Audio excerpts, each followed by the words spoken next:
ont donc intérêt à rester à la diète. À l'heure du déjeuner, Gunilla Carlsson nous emmène dans un endroit interdit d'accès aux médias, la cantine du gouvernement.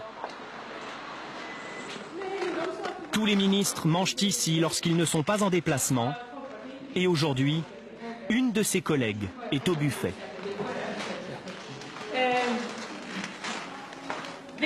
Voici notre ministre des Affaires européennes.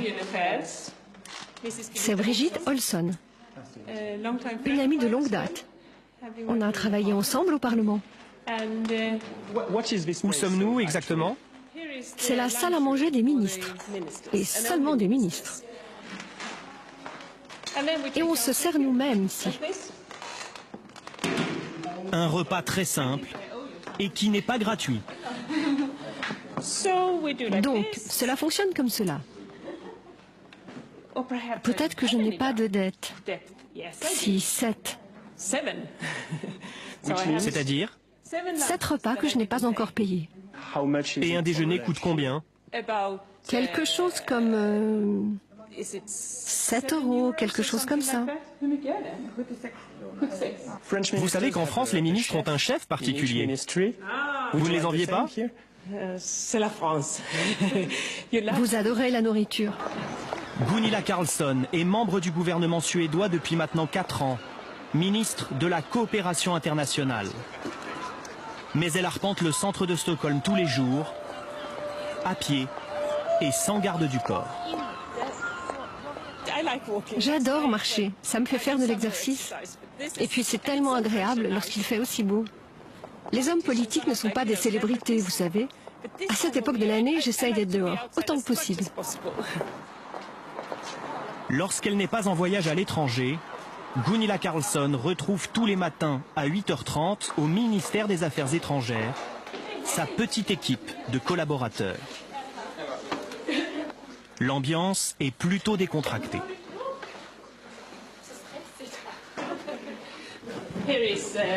Voici Hans, l'un de mes conseillers. Brigitte, elle s'occupe de mon agenda politique. Et voilà ma salle de conférence. C'est très modeste. Oui, c'est une salle de travail. Notre cuisine. Et voilà le bureau d'Anne-Sophie, ma directrice de cabinet. 10 collaborateurs au total qui composent une équipe volontairement réduite, quand en France, n'importe quel secrétaire d'État est entouré au minimum d'une trentaine de personnes. Notre Premier ministre a été très clair. On ne doit pas avoir trop de personnel. On peut faire les photocopies nous-mêmes.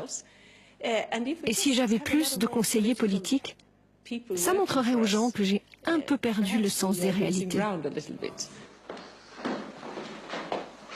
La démesure, pas vraiment le genre de la maison et de Gunilla Carlsson. Vous faites votre vaisselle? Oui, et je bois l'eau du robinet. Elle est très bonne, vous savez. Elle vient de Stockholm.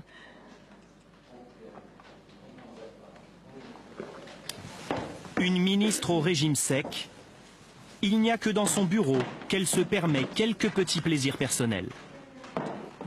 Voilà mon bureau. Je l'aime beaucoup. Je passe énormément de temps ici. C'est pourquoi je voulais des couleurs vives et de la lumière. Un canapé bon marché, une télévision qui n'a rien d'un écran géant. Vous ne pouviez pas acheter des meubles trop chers?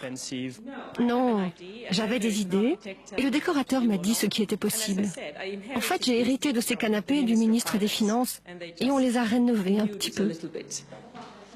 Un mobilier d'occasion, quelques centaines d'euros de dépenses seulement. Un bureau fonctionnel comme à la maison. Et regardez, pour ranger mes livres, je fais tout moi-même sur ces étagères. Comme ça, je ne suis pas perdue. Aucun avantage particulier, la ministre est soumise aux mêmes règles que tous les fonctionnaires. Ça, c'est mon téléphone personnel, avec ma fille et son cheval en fond d'écran. Et ça, c'est mon téléphone professionnel. Vous ne pouvez pas l'utiliser pour un appel privé? Non. Ça arrive. Et je pense que les gens comprennent que cela puisse arriver, par erreur. Mais j'essaye vraiment d'éviter. La crainte d'être réprimandé, car en Suède, on ne badine pas avec l'argent public. Voici le buffet, on ne peut plus sobre, qui attend cette délégation des Nations Unies.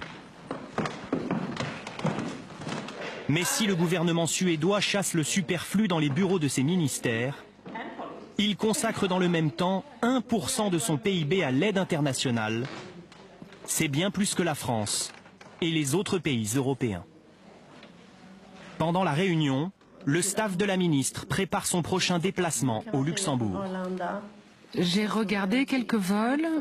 Gunilla peut partir de Stockholm à 16h15 et elle arrive à Francfort, puis de Francfort à Luxembourg. Même pour les voyages officiels, la ligne de crédit de la ministre est limitée. La ministre doit prendre des vols en classe économique pour l'Europe. Et on réserve la classe affaires uniquement pour les vols supérieurs à 3h30, comme l'Afrique par exemple. Et pour les hôtels? Oui, même chose. Pour la ministre, on réservera toujours une chambre standard, jamais une chambre trop luxueuse. Inconcevable de voler sur un jet privé ou de dormir dans un palace, comme cela peut arriver aux politiques français. Le train de vie d'un ministre. Mais aujourd'hui, Gunilla Carlsson est privilégiée. Pour son déjeuner de travail prévu de longue date, elle a droit à une salle à manger particulière avec ses invités. Et si la nourriture est la même qu'à la cantine, il y a tout de même une différence. C'est un repas gratuit, un déjeuner de travail, donc on ne le paye pas. Et comme vous le voyez, de la bière sans alcool. On boit très rarement du vin durant la journée. Aucun privilège pour les ministres. À tel point qu'à Stockholm, les symboles du gouvernement se fondent dans le paysage urbain.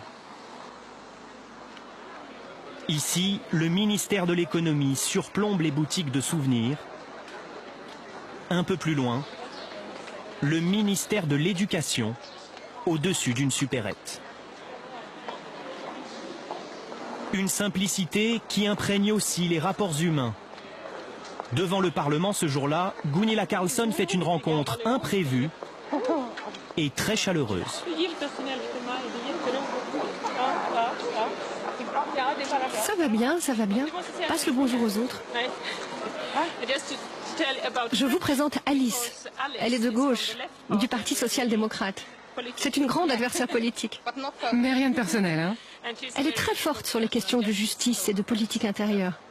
Et on se connaît depuis très longtemps.